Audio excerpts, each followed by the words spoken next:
Solve the problem. Find the lengths of the three sides of the right triangle. Here we have a right triangle with legs of x and x plus 4, a hypotenuse of x plus 8. The Pythagorean theorem is used to solve for unknown lengths of right triangles, and it says leg squared plus leg squared is hypotenuse squared. Or you might think of that as a squared plus b squared is equal to c squared.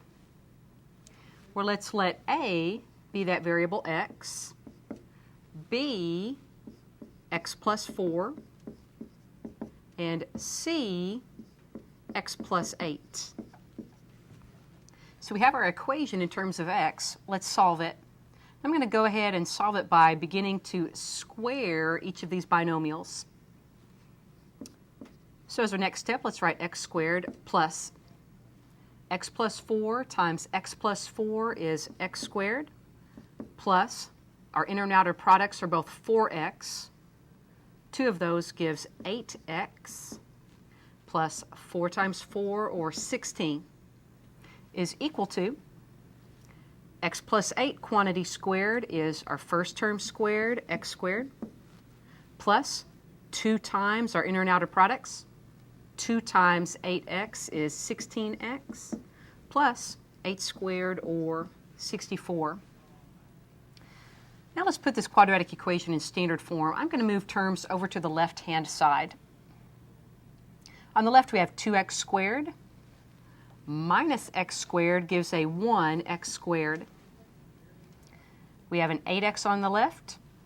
If we subtract 16x from it, that 8 minus 16 gives a negative 8, then times x.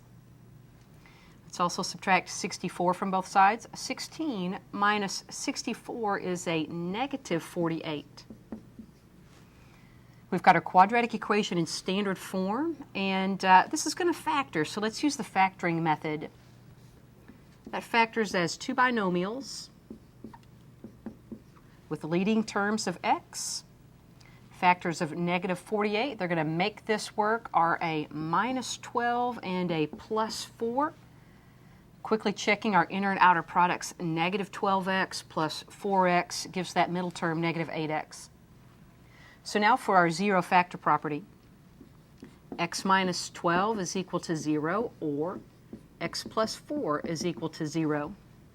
That yields x equal 12, or x is equal to negative 4.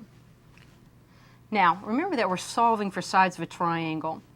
And if x represents one of those legs, then it cannot take on a negative value.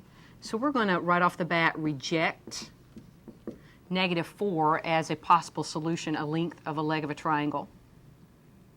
But over here, x is equal to positive 12. That makes sense. And if x is 12, then the other leg, identified as x plus 4, is 12 plus 4, or 16. And our hypotenuse, identified as x plus 8, is 12 plus 8, or 20.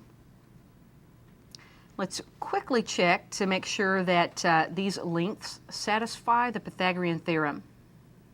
In other words, is leg squared plus leg squared equal to hypotenuse squared? Is 12 squared plus 16 squared indeed equal to 20 squared? That's 144 plus 256. Is that equal to 400? Yes, it sure is. That's a true statement. So we've got the lengths of the sides of our triangle. They are 12, 16, and 20.